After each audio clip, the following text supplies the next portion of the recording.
میخواهیم از استادی گرامی قدر استادی محیدین کبیری رئیس پیمان ملی تاجیکستان و همزمان رئیس حزب نهضت اسلامی تاجیکستان این محفل را جمع‌بست کنند. بفرمایید استاد.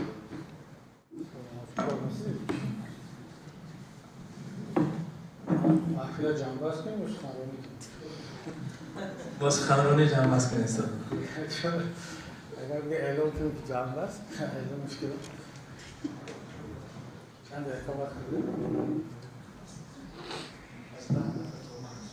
چون اگر زیادتر باشد مردم خدا را خواهش کنیم که سر خوابشون را بگیرن، بس صحبتی که مردم خسته باشن بعد در این ساعت خواب روند. اکثر صحبت که میکنیم تکراریم. خب به نام خداوند بخشنده و مهربان، حمد بر خدا را و درود بر رسول محمد صلی الله علیه و سلم.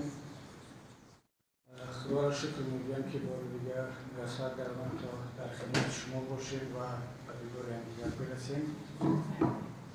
و تشکر از دستاندرکاران این محفل و خصوص از برادران و خواهران در لهستان زحمت کشیدند و تا لحظه آخر همه ما را در حالت غفلت زدگی نگه داشتن که چی هست، نامش هم دیشب فهمیدیم یا اصلا محتوای جلسه چی هست. از یک طرف خوب هستیم، از طرف دیگر در جریان کارها باشیم تا اینکه بدانیم چی بگیم، مسئولیت و کارها رو سبک‌تر می‌کنیم. اما همین که خود ما در هجرت میشینیم با هم صحبت میکنیم و در هر کجایی هم که باشد، در چی شرایطی هم باشد، خودش یک دستاورد و یک قدم بزرگ به پیش است. خب در قبل از همایش در اینجا به ما سپارش شد که درباره حادثه‌های اخیر کشور نظر خود را، نظر پیمان ملی تاجیکستان را بگوییم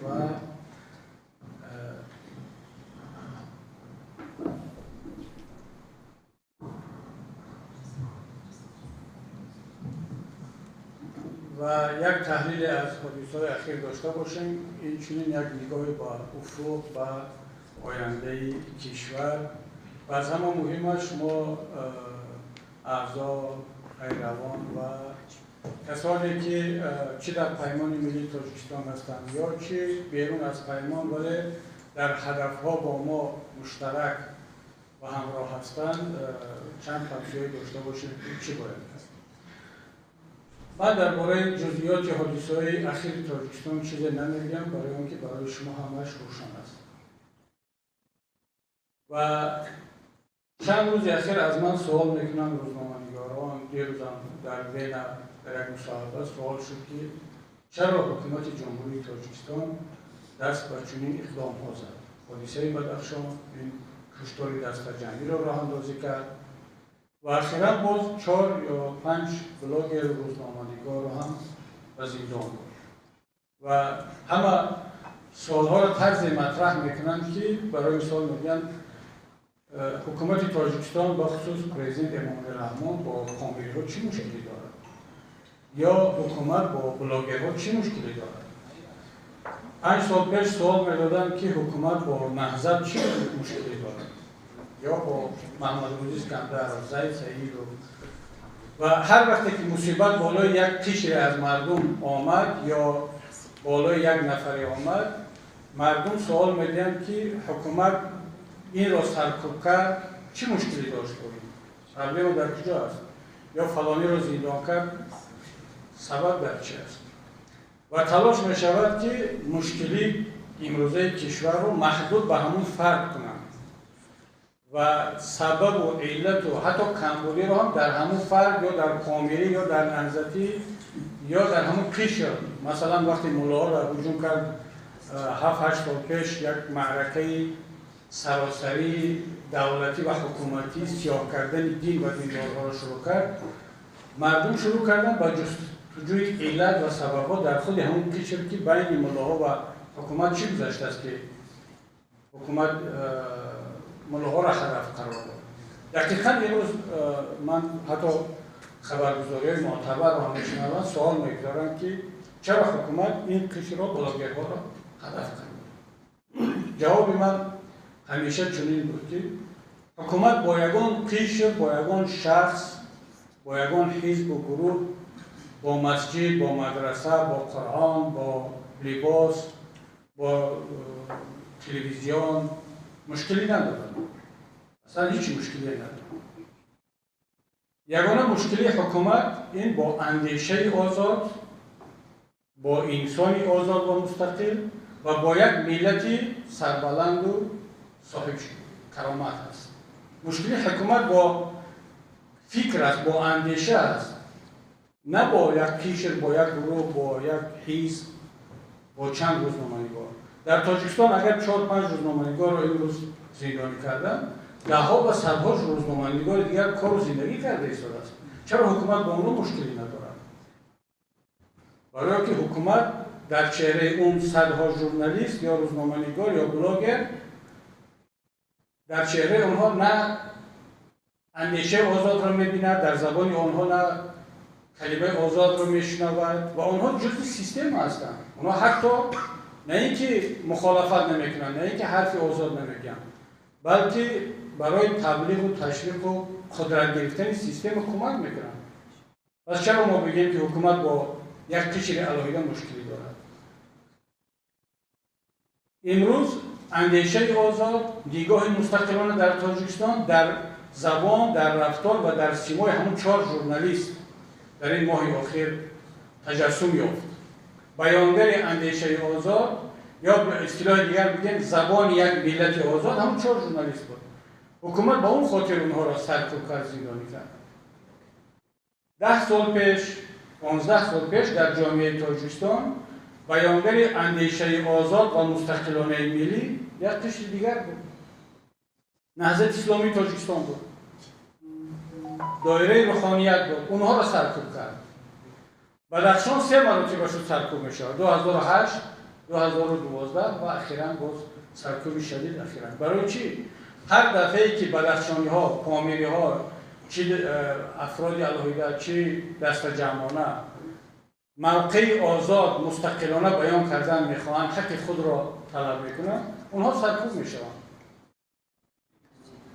و گاه میبینید که طرفی سرکوب شده یک شخص است، مثل زید سعیدوف. زید سعیدوف تازه حزب تأسیس کردنی بود، هنوز ثبت نام نکرده بود، تأسیس نکرده بود، یک تاجر بود. اما در یک مرحله زید سعیدوف تبدیل شد به بیانگر یا تجسمگری یک ملت بیدار، افکار ملت، اندیشه ملت، یا بزرگمهر یاروف.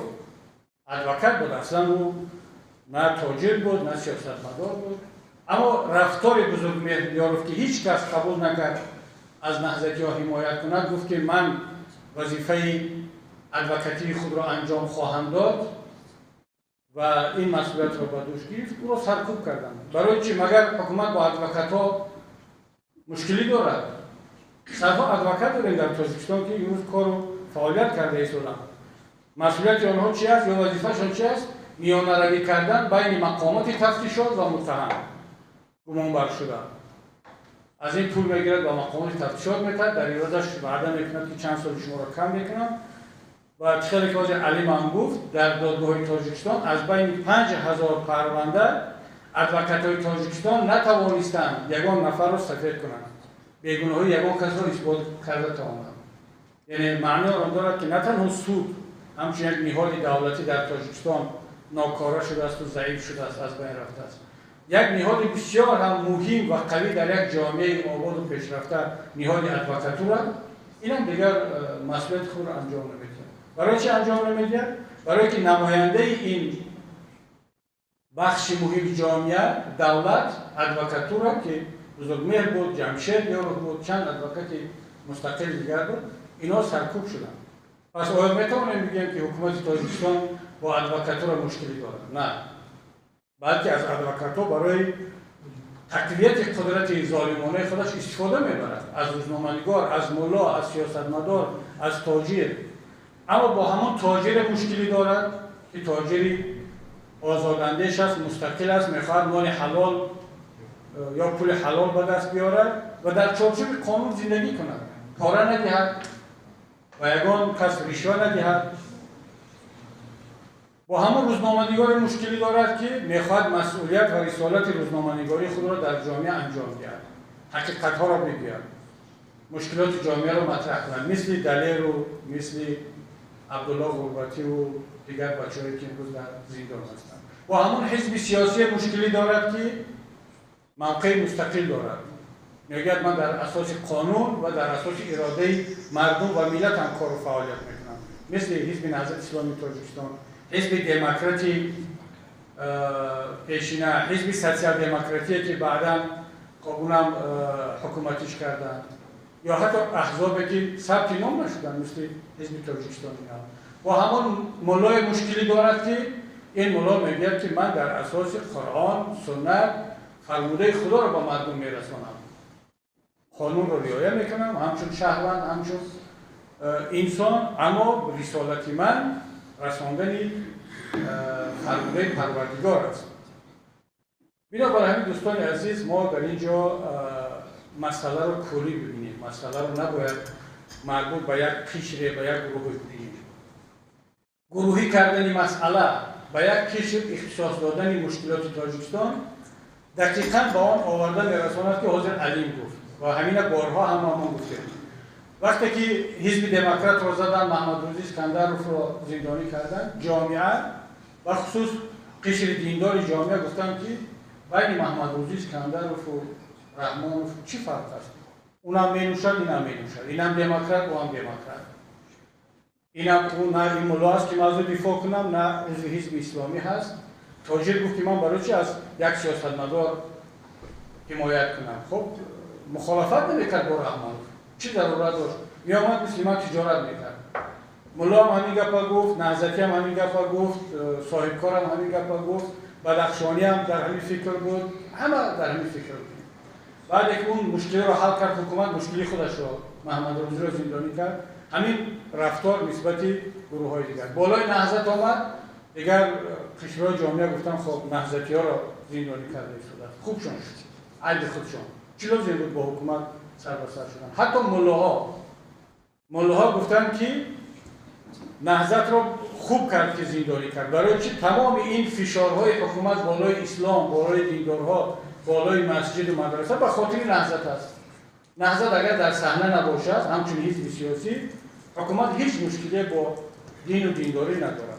خب ما چند سال است در تاجیکستان نیستیم، همچون حزب سیاسی، ممنون کردم. آیا مشکلات دین و دینداری حل شد؟ مشکلات حجاب حل شد؟ از ریش حل شد؟ از مسجد و مدرسه حل شد؟ طبق آخرین یه روز یکی از دوستان با من گفت که کدام یک بلاگر روس یا کسی سفر کرده است به همه کشورهای آسیای مرکزی بعد از جنگ اوکراین تا اینکه برای بیزنسش یک جای امن‌تر پیدا کنه و یک پست نوشته است که من از همه کشورهای سابق شوروی تاجیکستان رو یگانه کشور پیدا کردن که تا این حد مردمش شرابنوش شدن.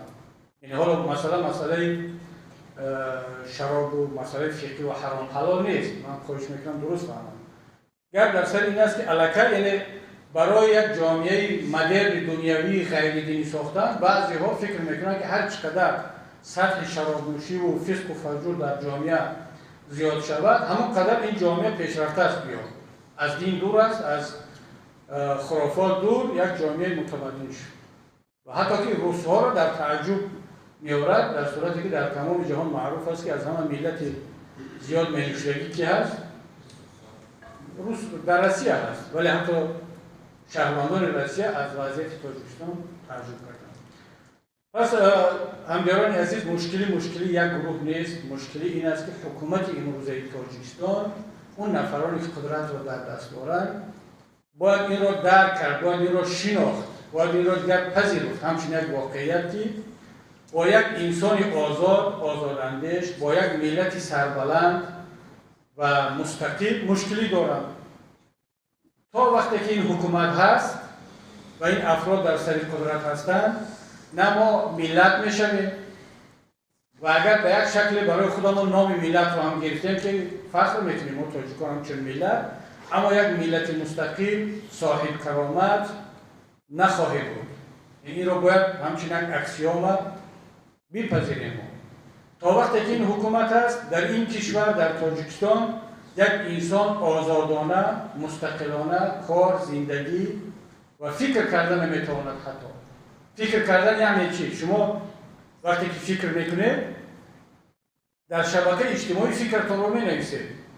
حتی شبکه اجتماعی مثل فیسبوک یک روزانه دارن. سیوانی اچام دومایش. امروز درباره چی فکر میکنید؟ اون آدم میگه خب درباره چی فکر میکردم همین روز؟ میگیره همون فکرشو در همونجا مینویسه. در یگان گوشه دنیا برای فکر کردن انسان را گناهکار نمیدونن بغیر از تاجیکستان.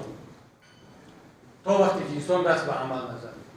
یعنی همین شبکه اجتماعی جای فکر کردن است، اما میگه این عمل شده لکه. فکرت رو گفتی، نوشتی، این عمل شد.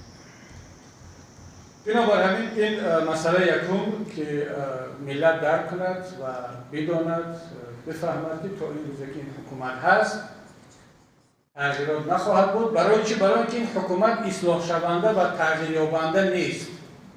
من این رو برای چی خاطر میگم؟ وقتی که ما در تاجیکستان بودیم، همه شما در تاجیکستان بودیم. ما و شما یک جای وقتی تصمیم می‌گرفتیم مناسبت خودمون رو با همین حکومت میگفتیم که شاید هنوز امکانیت برای اصلاح کردن حکومت است. یادتون باشد بارها صحبت می‌کردیم که خب ما تنقید می‌کنیم، ما حرفمون رو میگیم، اما تلاش می‌کنیم اینها رو اصلاح کنیم بگذار در حاکمیت باشن. خب نتیجه چی شد؟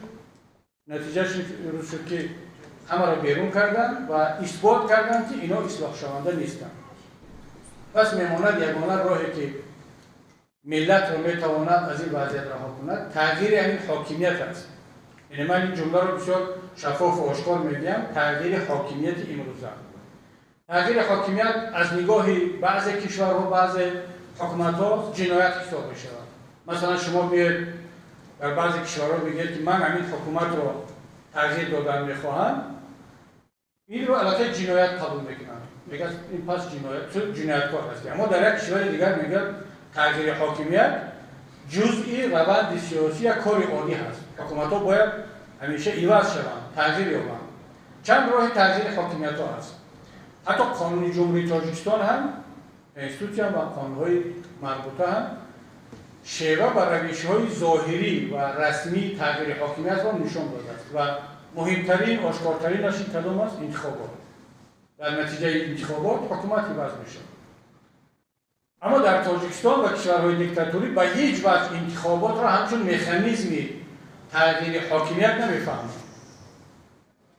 از تصوری مثلا هر یک دیکتاتور مثل امام علی رحمان وقتی که انتخابات برگزار میکند، انتخابات پارلمانی، پرزیدنتی، شما فکر میکنید که او با این باور دارد که در همین نتیجه همین انتخابات برای مثال پارلمانی 2010 2015 یا 2020 باید که پارلمان حزب حاکم تغییر میکرد؟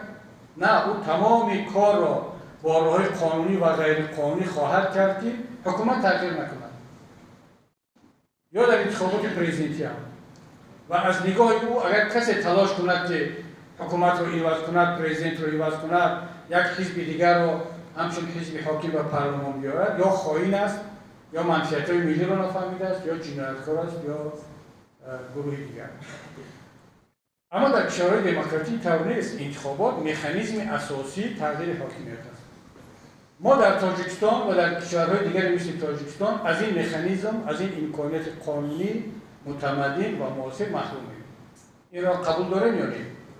این را قبول داریم. یعنی همه میدونن که حتی بهترین حالا بگیم دموکرات و کسی که اصلا همیشه میخواد در چارچوب قانون کار کند به حد افراطی هم او قبول دارد که در تاجیکستان، در ترکمنستان، در کره شمالی، در کشورهای سابق شوروی بخصوص همون قسمتی که حالا دیکتاتوری باقی مانده برای انتخابات نمیشه حاکمیت رو تغییر داد.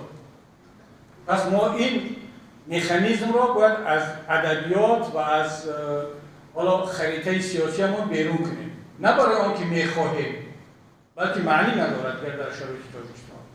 مگر اینکه برگردیم، یعنی خودمان وضعیت را وقتی که تغییر دادیم، انتخابات را و از طریق انتخابات تغییر دادن حاکمیت را یکی از مکانیزم‌های اساسی و یکی از اهداف اساسی پیمان ملی تاجیکستان و دیگر نیروهای مبارز باید کرد و اون را برگردان به قانون‌گذاری و به واقعیت تاجیکستان. اما امروز متاسفانه این امکانیت را حکومت از دست ما گرفته است. دوم راه چی میماند؟ وقتی که انتخابات نیست، امکانیت ندارد، اون راه میماند راهی بازم متمدن، راهی مصالحت آمیز، اعتراض‌های مردمی، خیابانی با شکل و انواع گوناگونش، از تظاهرات در خیابان‌ها تا کارشکنی‌های مردم. در بعضی کشورها شما می‌بینید که مردم مثلا یک روز اعلام میکنن هیچ کس بازار اصلا دکانهاش رو باز نمیکنن یا یک هفته میدونن که ضرر میکنن، یک هفته که دکان کار نکرد ضرر میکنن، اما اعلام میکنن کارشکنی میکنن که این هفته دکانها بسته، بازارها بسته. این هم یک نمود اعتراضی مدنی مصالحت آمیز است. یا اینکه پرافسایزا مثلا حالا چرا در اروپا بلیط‌ها میشه روز قیمت شد؟ یک سببش این که بعد پاندمی مردم زیاد سفر میکنن در وقت تعطیل. یک سبب دیگر است که چندین شرکت اروپایی کارمندان این شرکت ها، خلبان ها، استیواردس ها، کارمندان ایرپورت کارشکنی کردن. افسایزا کارشکنی کردن که معاش شما رو بلند برداره. او که کارشکنی کرد دیسپچر در پستش نیستاد یا چی پرواز نکرد دیگر هواپیما نیست، بلیط ها قیمت می شود. ولی این قانونی است. هیچ کس اینا رو متهم به آن نمیکنه در نتیجه کارشکنی شما نقلیات کار نمیکنه، مترو کار نمیکنه یا بلیط ها قیمت شد. اینا میگن حق قانونی ما است.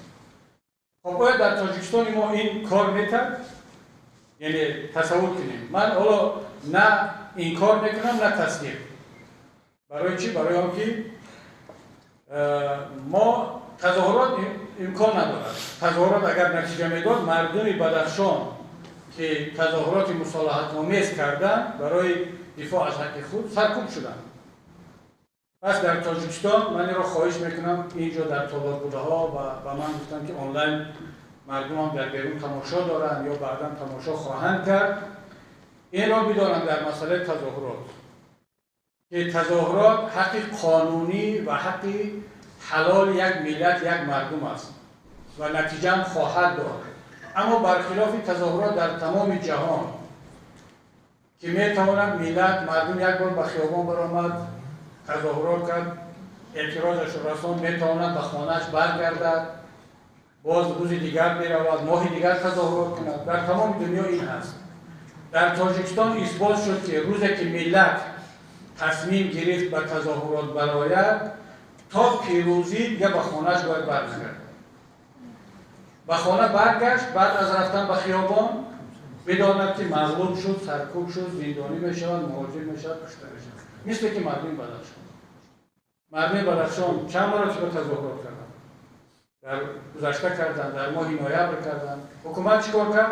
وعده داد که با شما گفتگو را آغاز میکنیم، همه شما بخشیده میشوید و هر کسی که در تظاهرات شرکت کرد مورد تعقیب قرار نمیگیرد. مردم رو فریب کرد، به خانه ها برگردان، شروع کرد به تعقیب و کشتن و زندانی کردن و سرکوب کردن و آخری کار رو به همتون معلوم دیدید. پس در تاجیکستان تظاهرات امکان دارد، باید شود، اما ملت بداند که روزی که به خیابان رفت این باید برآمدن برای پیروزی باشد. تا سقوط حاکمیت باید که دیگر مردم از خیابان بیرون نروند.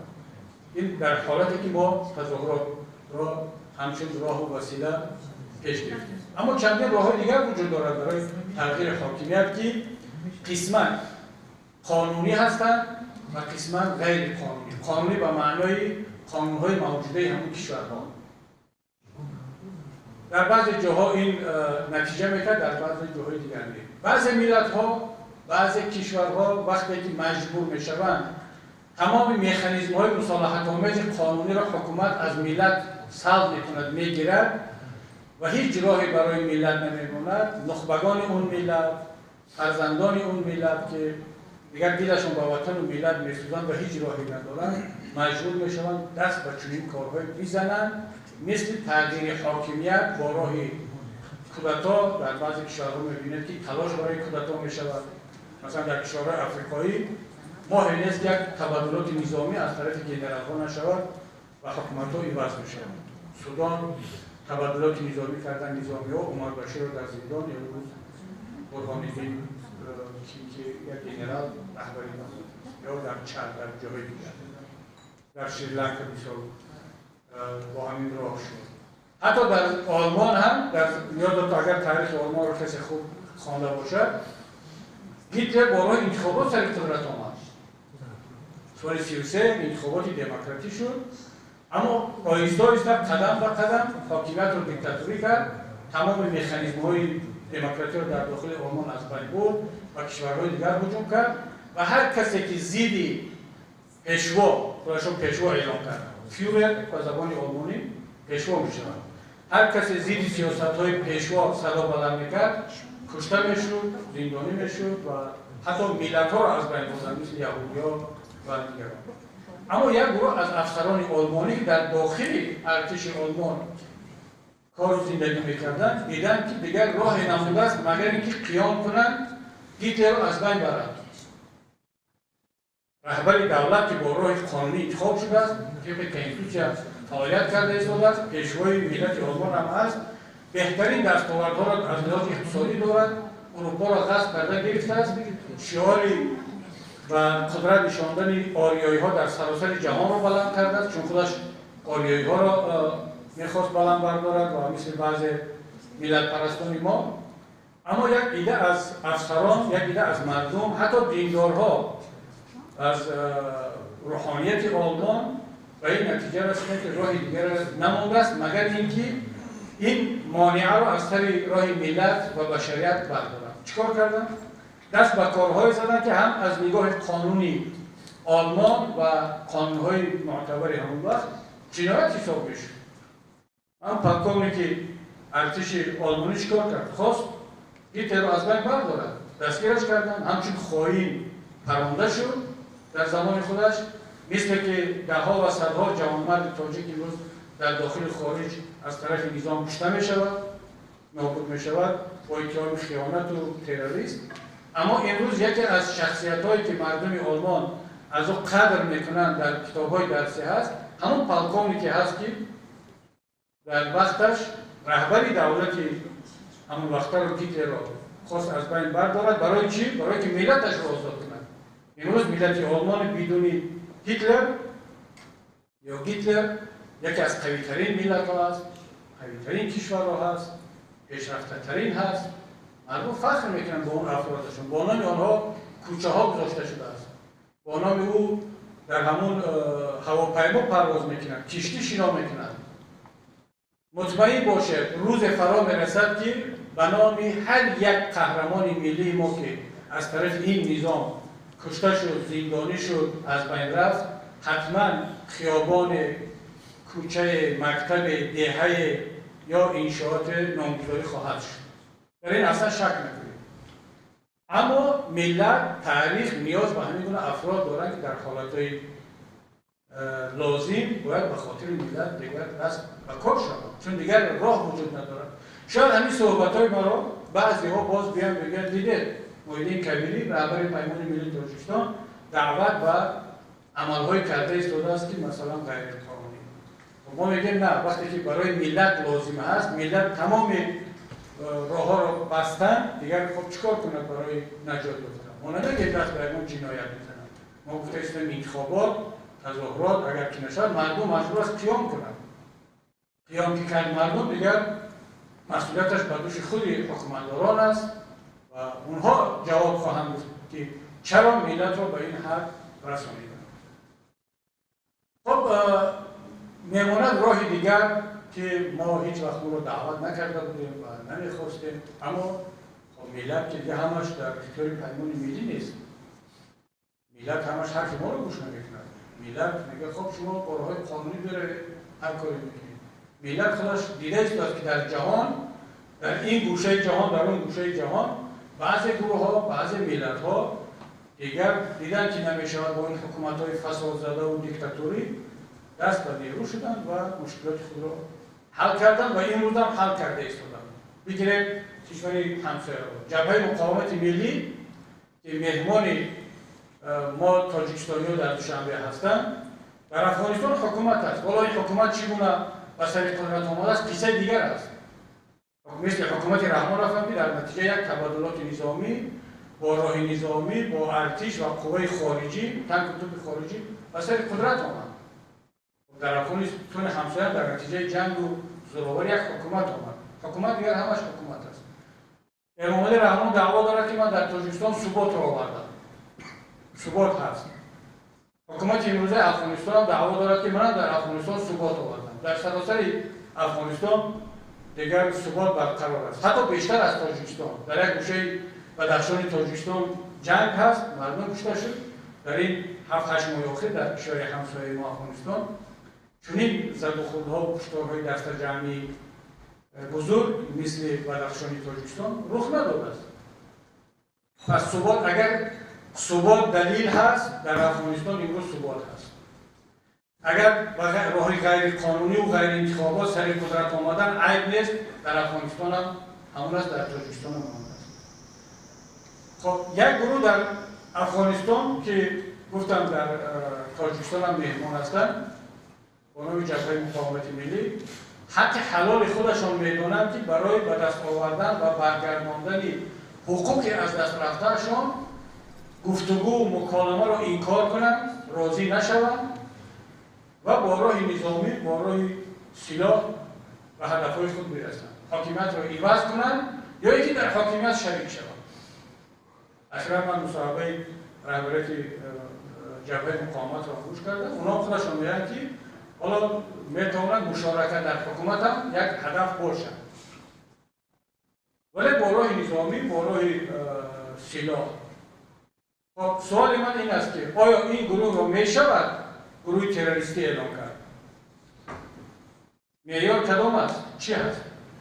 نهضت اسلامی تاجیکستان، پیمان ملی تاجیکستان، گروه 24، تمام حزب و حرکت‌های اپوزیسیونی تاجیک تا امروز از سال 1999 که ما سلاح را به زمین گذاشتیم، من همچون تشکیلات گفته ایستادم. حالا شاید افراد سلاح داشتن، سلاح گرفتن، مشکلات افراد هست. همچون تشکیلات غیر مسلح است، دست به سلاح نزده است و فعالیتی غیر مسلحانه را دستور کار خود قرار داده است. ما را تروریست اعلام کردند. یعنی حکومت جمهوری تاجیکستان همه اپوزیسیون خودش را تروریست اعلام کرده است که یگان نفر سلاح ندارد و دعوت به سلاح هم نکرده است. و یک گروه مسلح برانداز در کشور خودش را در دوشنبه مهمانداری میکند و آنها را مبارز برای آزادی و عدالت نام میبرند. من قبول دارم. من اصلا وقتی به این اعتقاد هستم که چی ما باشیم، چی جبهه مقاومت، چی گروه دیگر، اگر بیند که دیگر راه ها وجود ندارد، ملت مجبور بشود که از خودش دفاع کند برای رسیدن به کرامت و برای شرافت خود. اما سوال من این است: اگر ما واقعا معیارهای دوگانه نداریم، دوائنای استاندارد نداریم، دبل استاندارد، ما صمیمی هستیم و صادق هستیم، پس فرق بین افغانستان و تاجیکستان چی است؟ بین ترکیه و ایران چی است؟ بین روسیه و اوکراین چی است؟ بین امریکا و هندوستان و شریلانکا چی است؟ چرا برای یک ملت بعضی امتیازات قائل میشویم، برای یک ملت دیگر که میخواد از همون امتیاز استفاده برد، از همون روش، او را محروم میکنیم، تروریست اعلام میکنیم؟ چرا مردم افغانستان حق داشته است که با راه مصالحانه و هدفهایش برسد، گفتگو را رد کند، فقط به خاطر آن که در سر قدرت گروه با نام طالبان هست؟ در تاجیکستان ما نه اینکه ما را تروریست اعلام کردن بدون سلاح، ما میگیم باید گفتگو کرد، حکومت گفتگو دیالوگ رو با ملتش این کار میکند، رد میکند. یه روز امام علی رحمان در مشکل گفت که حکومت طالبان در افغانستان ناکام شد، باید از قدرت برود. برای اینکه نتوانست یک حکومت همشمول برپا کند و اتنیستی چیستی، یعنی تبعیض و پاکسازی قومی را در افغانستان ادامه داده. خیلی خوب، ما قبول داریم، بهترین صحبت ها. حالا سوال اشتباهشان خودش در تاجیکستان همون چیزی را که از طالبان در افغانستان درخواست میکند، تقاضا میکند، تطبیق کرده ایستاده است. حکومت در افغانستان حداقل گروهی است، در دست یک گروه است. یک حزب است. در تاجیکستان اصلا حکومت در دست یک حزب نیست، در دست یک عائله است، در دست یک خانواده است. چی رسد شامل کردن دیگر قوم و گروه ها؟ اقلا هم از حزب خودش از دیگر منطقه هم شامل کند نمیکند. یعنی چرا ما یک چیزی رو از همسایه طلب کنیم که خودمون در خانه هم اجرا نمیکنیم؟ چرا ملت افغانستان حق داشته است که یک حکومت همه شمول داشته باشد، همه در اون حکومت مشارکت کنند؟ حتی کسانی هم که امروز سلاح دارند، امروز سلاح گرفتن زیر حکومت جنگ کرده ایستادن، اینا هم حق مشارکت در حکومت داشتن. ما قبول داریم باید همین گونه باشد، بهترین راه حل می شود. اما چرا ملت تاجیک از این محروم باشد؟ سوال ما همین است.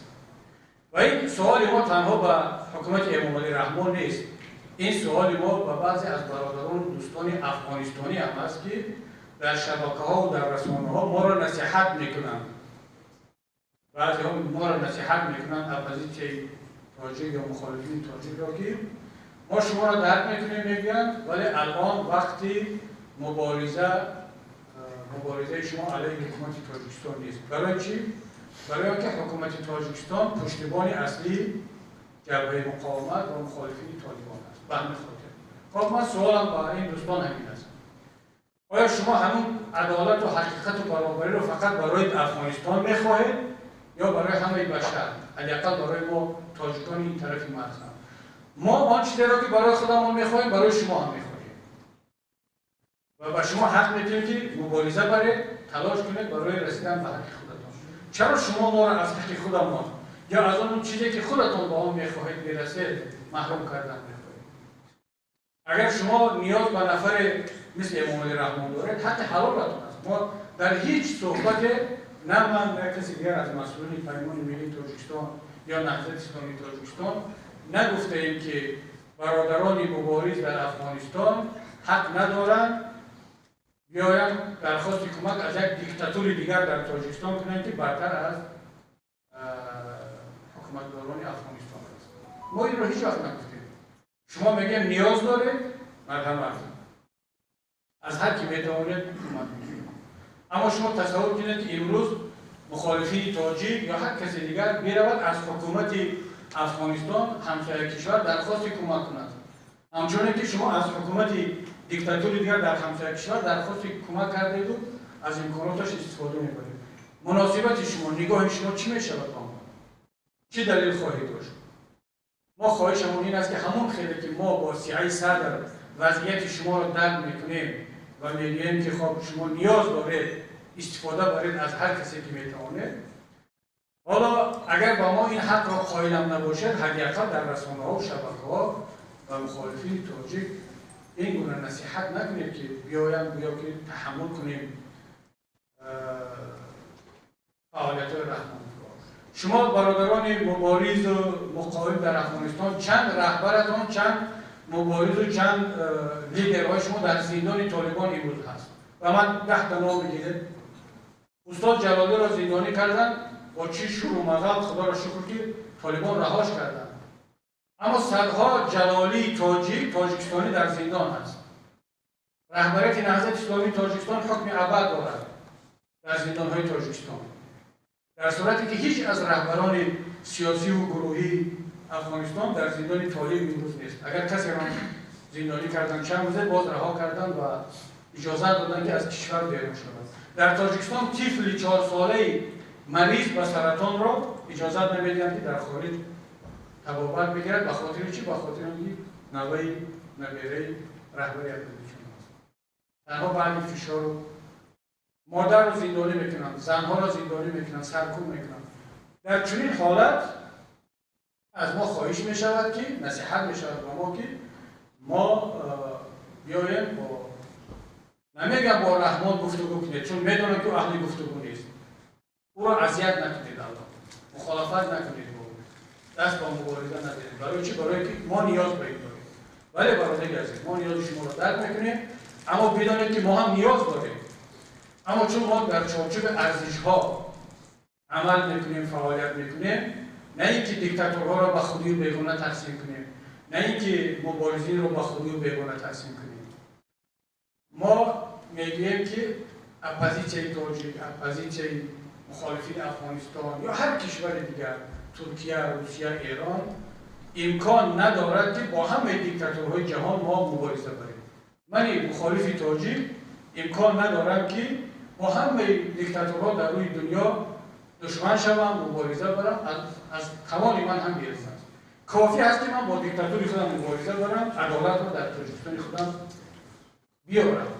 کافی است که خودم در افغانستان خودم، در ایران خودم، در ترکیه و در روسیه و در امریکای خودم مبارزه بریم و حقیقت رو در اونجا پیاده کنیم. اما نه من، نه شما، نه کسی دیگر در هر کجای هستیم اگر مخالف هستیم، فقط به خاطر منفعت‌های گروهی و شخصی خودمان حق نداریم که بیایم از جنایت‌های یک دیکتاتور دیگر تعریف و تمجید کنیم.